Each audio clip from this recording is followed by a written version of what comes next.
നമസ്കാരം. 140 ഈവനിംഗ് ന്യൂസിലേക്ക് സ്വാഗതം. ആദ്യം പ്രധാന വാർത്തകൾ.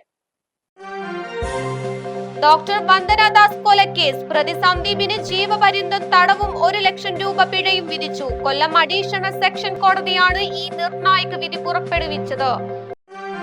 നിയമസഭാ തിരഞ്ഞെടുപ്പിനുള്ള 11 സ്ഥാനാർത്ഥികളെ കൂടി BJP പ്രഖ്യാപിച്ചു. ഇതോടെ ആകെ 97 മണ്ഡലങ്ങളിൽ സ്ഥാനാർത്ഥികളായി. തൃശൂരിൽ പത്രികാ സമർപ്പണത്തിനിടെ തർക്കം, LDF പ്രതിഷേധം.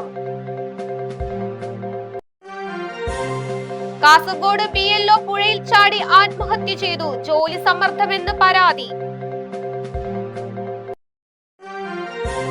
തളിപ്പറമ്പിൽ മത്സരിക്കാനില്ലെന്ന് N ഹരിദാസൻ. BJPയിൽ സീറ്റ് തർക്കം. വാർത്തകൾ വിശദമായി.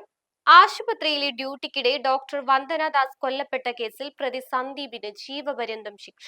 കൊല്ലം അഡീഷണൽ സെഷൻസ് കോടതിയാണ് ജീവപര്യന്തം ശിക്ഷയും 1 ലക്ഷം രൂപ പിഴയും വിധിച്ചത്. കേസിൽ പ്രതി കുറ്റക്കാരനെന്ന് കോടതി കണ്ടെത്തിയിരുന്നു. കേസിൽ 70-ൽ അധികം സാക്ഷികളെ കോടതിയിൽ വിസ്തരിച്ചിരുന്നു. പിന്നാലെയാണ് കോടതി നിർണായകമായ ശിക്ഷ വിധിച്ചത്. 2023 മെയ് 10-നായിരുന്നു കേസിനാസ്പദമായ സംഭവം. കൊട്ടാരക്കര താലൂക്ക് ആശുപത്രിയിൽ ജോലിക്കിടെ ചികിത്സയ്ക്ക് കൊണ്ടുവന്ന രോഗിയായ സന്ദീപ് ഡോക്ടർ വന്ദനയെ ആക്രമിക്കുകയായിരുന്നു. അയൽവാസിയുമായുള്ള സംഘർഷത്തിൽ പരിക്കേറ്റ് ചികിത്സയ്ക്കായി പോലീസുകാർ ആശുപത്രിയിൽ എത്തിച്ചതായിരുന്നു കേസിലെ പ്രതിയായ സന്ദീപിനെ. പരിശോധനയ്ക്ക് പിന്നാലെ സന്ദീപ് പ്രകോപിതനാകുകയും ആശുപത്രിയിൽ എത്തിച്ച അയൽവാസിയെ ആദ്യം ആക്രമിക്കുകയും ചെയ്തു.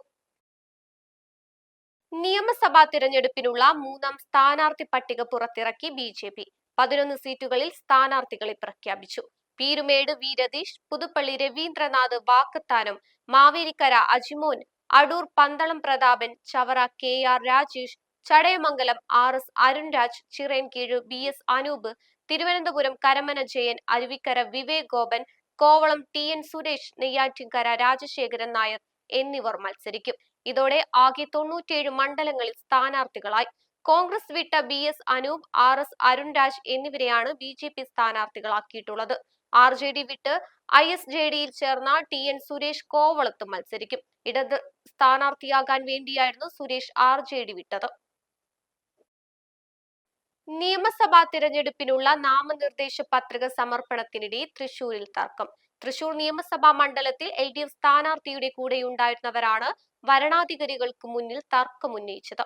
ആദ്യമെത്തിയ LDF സ്ഥാനാർത്ഥി ആലങ്കോട് ലീലാകൃഷ്ണനെ വിളിക്കുന്നതിന് പകരം BJP സ്ഥാനാർത്ഥിയായ പത്മജ വേണുഗോപാലിനെ പത്രിക സമർപ്പിക്കാൻ വിളിച്ചതോടെയാണ് LDF പ്രതിനിധികൾ തർക്കമുന്നയിച്ചത്. പിന്നീട് LDF സ്ഥാനാർത്ഥികൾക്ക് തന്നെ പത്രിക സമർപ്പണത്തിന് അവസരം നൽകിയതോടെ തർക്കം അവസാനിക്കുകയായിരുന്നു. കാസർഗോഡ് ബൂത്ത് ലെവൽ ഓഫീസർ പുഴയിൽ ചാടി ആത്മഹത്യ ചെയ്തു. മൊഗ്രാൽ പുത്തൂർ സ്വദേശി സവാദാണ് ആത്മഹത്യ ചെയ്തത്. മൊഗ്രാൽ പാലത്തിനു മുകളിൽ ബൈക്ക് വെച്ചതിനു ശേഷം പുഴയിലേക്ക് ചാടിയ സവാദിനെ ആശുപത്രിയിൽ പ്രവേശിപ്പിച്ചെങ്കിലും ജീവൻ രക്ഷിക്കാനായില്ല. 32-കാരനായ Sawad Cherkala government higher secondary സ്കൂളിലെ അധ്യാപകനാണ്. ജോലി സമ്മർദ്ദമാണ് സവാദിന്റെ ആത്മഹത്യക്ക് കാരണമെന്നും വ്യക്തിപരമായ പ്രശ്നങ്ങൾ സവാദിന് ഉണ്ടായിരുന്നില്ലെന്നും ബന്ധുക്കൾ ആരോപിച്ചു. ജോലി സമ്മർദ്ദത്തെക്കുറിച്ച് സവാദ് സുഹൃത്തുക്കളോട് പറഞ്ഞിരുന്നുവെന്നും ബന്ധുക്കൾ പറഞ്ഞു. ജില്ലാ കളക്ടർ എത്താതെ ആശുപത്രിയിൽ നിന്നും മൃതദേഹം ഏറ്റുവാങ്ങില്ലെന്ന് ബന്ധുക്കൾ അറിയിച്ചു. തിരഞ്ഞെടുപ്പിൽ മത്സരിക്കാനില്ലെന്ന് തളിപ്പറമ്പിലെ BJP സ്ഥാനാർത്ഥി.